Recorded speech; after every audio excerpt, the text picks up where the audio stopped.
الحمد لله ذي المجد والعلا خالق الحب والنقى مالك الأرض والسماء والصلاة والسلام على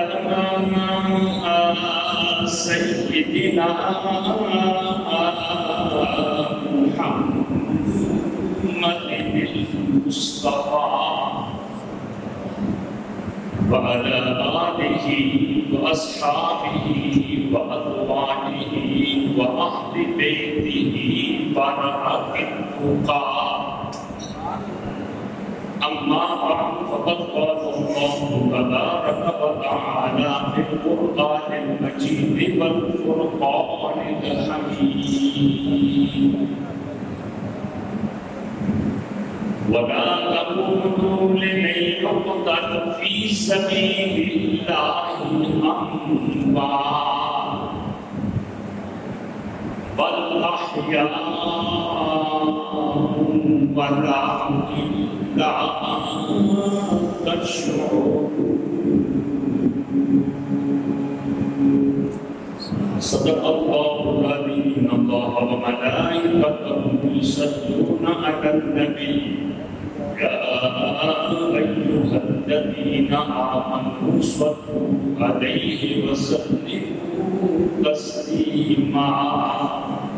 اللهم صل وسلم على سيدنا محمد وعلى آل سيدنا محمد كما تحب وترضى. ما تم نتھا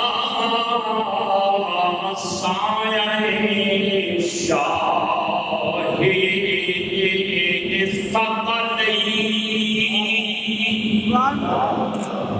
ہمارا اہل سنت و جماعت کا یہ عقیدہ ہے کہ سرکار کا سایہ نہ تھا، لیکن امام اہل سنت ارشاد فرماتے ہیں کہ سرکار کا سایہ تھا. کیسے؟ فرماتے ہیں ماتم نہ تھا سایہ شاہی ثقلین، اس نور کی جلوہ کا تھی ذات حسنین، تمثیل اس نور کے دو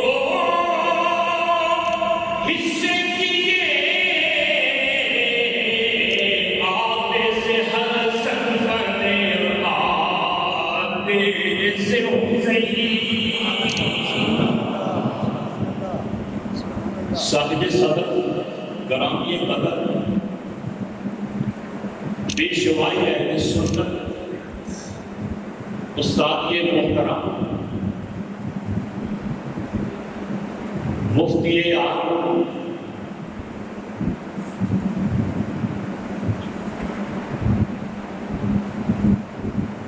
اس آستانہ اور اس خانقاہ یہ روح روا مفسر قرآن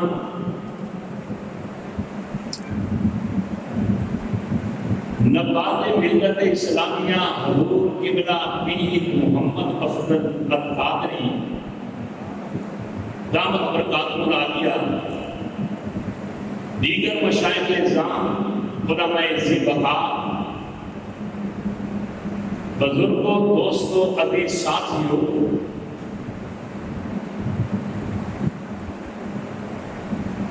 سالانہ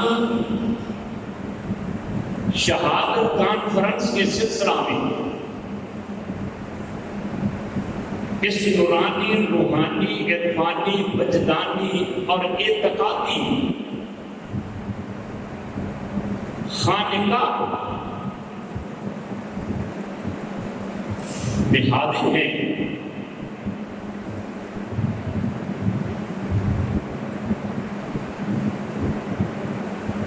جسے جامع شریعت و طریقت حضور قبلہ پیر خواجہ محمد اسلم قادری رحمت اللہ علیہ نے شروع فرمایا تھا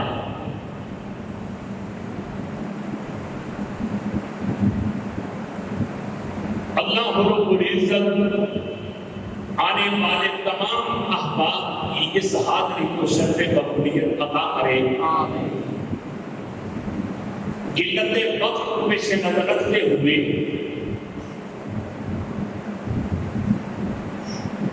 شہزادہ کونین کی بارگاہ میں اور شیخ طریقت حضور قبلہ جامع شریعت و طریقت کی بارگاہ میں نذرانہ عقیدت پیش کرنے کے لیے چند باتیں عرض کرنے کی سعادت حاصل کر رہا ہوں. رب کی بارگاہ میں دعا ہے کہ اللہ تعالیٰ نبی پاک کا صدقہ حق کہنے کی توفیق عطا کرے اور اس کے بعد اللہ تعالیٰ عمل کی دولت اور عمل کی نعمت سے مالا کرے. میں نے جس آیت مبارکہ کو موضوع سخن بنایا یہ نئی اور خبر پر مبنی ہے. یعنی اس آیت مبارکہ میں اللہ تعالیٰ نے ایک بات سے روکا ہے اور پھر ایک عظیم خبر دے کر ایک اور بات ارشاد فرمائی. کس بات سے روکا؟ اللہ تعالیٰ کو فرماتا ہے وَلَا تَقُولُوا لِمَن يُقْتَلُ فِي سَبِيلِ اللَّهِ أَمْوَاتٌ. فرمایا جو اللہ کے راستے میں قتل کیے جائیں ان کو مردہ مت کہو، ان کو مردہ نہیں کہنا.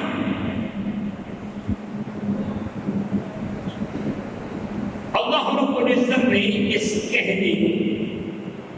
سے منع فرمایا. اور یہ بات یاد رکھے گا کہنے کا سین کا گفتگو کا تعلق ہوتا ہے ٹون اور زبان کے ساتھ. اب دوسرے کا اللہ تعالیٰ نے ہمارے دل اور دماغ وہم اور گمان پر بھی پابندی لگائی. اللہ فرماتے ہیں وَلَا تَحْسَبَنَّ الَّذِينَ قُتِلُوا فِي سَبِيلِ اللَّهِ أَمْوَاتًا. جو اللہ تعالیٰ کے راستے میں قتل کیے جائیں ان کو تم مردہ گمان بھی نہیں کر سکتے. یہ جو ظن کا تعلق ہے نا تخمینے کے ساتھ، انگلش میں کہتے ہیں کہ میبی ہو سکتا ہے اور یہ بھی نہیں ہو سکتا. فنا آدمی آیا ہے یا نہیں آیا، اب ظاہر ہے کہ اس کا تعلق یہ گمان کے ساتھ. اللہ رب العزت نے پہلی آیا مبارکہ میں میری اور تیرے قول پر پابندی لگائی اور اس آیا مبارکہ میں اللہ تعالیٰ نے میری اور تیرے ظن اور گمان پر پابندی لگائی، جس سے یہ پتہ لگا کہ جو اللہ کے راستے میں قتل ہو جائے اس کو نہ تو مردہ کہنا جائز ہے اور مردہ کہنا تو درکنار، ان کو مردہ خیال کرنا بھی ناجائز اور حرام ہے. اور اگر ان دونوں آئندوں کو مد نظر رکھو تو یہ بالکل مسئلہ واضح ہو گیا کہ کافر ہے جو منکر ہو حیات شہداء کا، ہم زندہ و جاوید کا ماتم نہیں کرتے. جو کیجیے گا رب نے فرمایا کہ شہید اور شہید کون ہوتا ہے. اس سلسلے میں حضرت امام راضی رحمت اللہ علیہ کی بات کو مد نظر رکھ کر یہ بات عرض کرتا ہوں. وہ فرماتے ہیں کہ شہید کی تعریف یہ ہے ہوگا یشہدو کہ وہ ہے جو گواہی دیتا ہے بصحت الدین کہ دین کی صحت کے سلسلہ میں تارتن کبھی تو وہ گواہی دیتا ہے بالحجت والبیان، دلائل اور بیان کی وجہ سے، اور کبھی جناب علی کو گواہی دیتا ہے تلوار اور سنان کی وجہ سے۔ اب توجہ کیجیے گا کہ جو آدمی دلائل اور بیان کی وجہ سے اگر دلیل دے کر بات سمجھائے، پوری زندگی اسی میں لگا دے، جب وہ اس دنیا سے جائے گا تو رب کہتا ہے کہ وہ اب عام اس کی موت نہیں بلکہ اللہ تعالیٰ نے اسے شہادت والی موت عطا کی ہے۔ حضرت پیر خواجہ محمد اسلم القادری رحمت اللہ علیہ کی پوری زندگی کو دیکھ لیجیے کہ آپ نے جناب علی پوری زندگی لوگوں کو پڑھایا بھی ہے، دلائل بھی دیے ہیں اور رائے راست بھی دکھایا۔ رائے راست نہیں بلکہ اپنے چاروں کے چاروں صاحبزادگان کو دین کے لیے وقف کیا، اور وہ جناب علی صرف اور صرف ایک عام عالم ہی نہیں بلکہ عالم گھر بنے، مفتی نہیں بلکہ مفتی گھر بنے۔ اللہ رب العزت کے فضل و کرم سے صرف یہی نہیں بلکہ ان کی جتنی بھی ان کی دختران ہیں، ان کی صاحبزادیاں ہیں، اور بالخصوص مکرمہ معظمہ ہماری واجد صاحبہ، ان کو بھی جناب علی کیسے تیار کیا۔ اب توجہ کیجئے گا، جو آدمی دلائل اور پھر شیر پیشہ اہل سنت، شمشیر بے بیان، حضرت پیر محمد افضل القادری دعوت برکات العالیہ، جن کی خدمات تحریری بھی ہیں، تقریری بھی ہیں، اور بلکہ اس سے بڑھ کر اب کرو کہ جتنے بھی شعبے ہیں نا، حضرت پیر محمد افضل القادری پیشوائے اہل سنت نے الحمدللہ ان میں ایسی گراں قدر آپ نے خدمات دی ہیں کہ ہمیں چاہیے کہ ہم ان کے نقشے قدم پر چلیں۔ دیکھیے نا کہ ایک ہوتا ہے شعبہ تصنیف اور تبلیغ کا، اور ایک شعبہ ہوتا ہے تقریر کا، اور ایک شعبہ ہوتا ہے درس و تدریس کا۔ حضرت نے درس و تدریس میں بھی اپنا لوہا منوایا ہے، حضرت نے اپنے بات اور تبلیغ میں بھی لوہا منوایا ہے، اور آپ نے تصانیف اور تعلیم میں بھی آپ نے لوہا منوایا۔ دیکھیے تو صحیح جناب علی، آپ کی یہ تفسیر افضلیہ کو پڑھ کر دیکھیے، آپ کے جناب علی خلفائے راشدون کو پڑھ کر دیکھیے، اور پھر آپ کا وہ جناب علی خطابات کے سلسلہ میں یہ جو ایک ایسا خزانہ آپ نے پیش کیا کہ جتنے بھی تھوڑے علم والے ہیں، بلکہ میں سمجھتا ہوں کہ جو کہ عالم نہیں بھی، اگر اس کتاب کو پڑھ لیں تو الحمدللہ اس سے استفادہ کر کے وہ لوگوں کی خدمت بھی کر رہے ہیں ہر اعتبار سے۔ بہرحال حضرت پیر خواجہ محمد اسلم القادری رحمت اللہ علیہ نے اپنی زندگی میں بیان کے ذریعے، دلائل کے ذریعے لوگوں کو سمجھایا، اور کئی ایک لوگوں کو داڑیاں رکھوائیں، کئی ایک لوگوں کو توبہ طائب کر کے رائے راست دکھایا، اور اللہ رب العزت نے پوری زندگی آپ اپنے بالغ ہو جانے کے بعد آپ نے دیکھیے کہ ان کی کیسے خدمات ہیں۔ اور ادھر حضرت آقا حسین رضی اللہ تعالیٰ عنہ کو دیکھیے، آپ نے بھی دیکھا کہ یہ جب دین اسلام کی صحت پر فرق آ رہا ہے، ایک ایسا جابر اور ایک ایسا ظالم شخص جو یہ کہہ رہا ہے کیا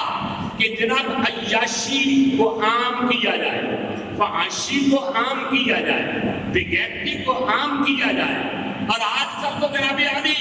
ہے نا حالات ایسے کہ لوگ جناب علی پارلیمنٹ میں بھی بیٹھ کر حق بات کرنے کے لیے تیار نہیں۔ آقا حسین رضی اللہ تعالیٰ عنہ نے تو گورنر مدینہ کو سامنے بٹھا کر یہ کہا تھا، آپ نے یہ کیا فرمایا، ایھا الامیر، اے امیر سن، یزید بن معاویہ رجل شارب الخمر، وہ ہے جو شراب پینے والا فاسق اور فاجر شخص ہے، اور میں اس کے ہاتھ پر اپنا ہاتھ رکھنے کے لیے اور دینے کے لیے تیار ہوں۔ اگر توجہ کیجیے گا، آج تو جناب پارلیمنٹ میں لوگ جاتے ہیں نا تنخواہ دے کر، پارلیمنٹ میں جاتے ہیں لوگ، ان کی ہاں میں ہاں ملاتے ہیں، اور آپ کو پتا ہے میرے بھائیو آج کل تو حال یہ ہے نا کہ جناب کلمہ بھی پڑھتے ہیں، اور کلمہ پڑھ کر پھر جناب علی آئین پاکستان کے خلاف بات بھی کرتے ہیں۔ کسی نے خوب یہ کہا کہ ہوتے رہے ہر دور میں یزید کئی، لیکن حسین بن علی کی گردن میں خم نہیں۔ یزید نے جناب علی کیا اعلان کیا، اور آقا حسین رضی اللہ تعالیٰ عنہ نے یہی فرمایا کہ قرآن کی توہین کو شبیر نہ مانے، اور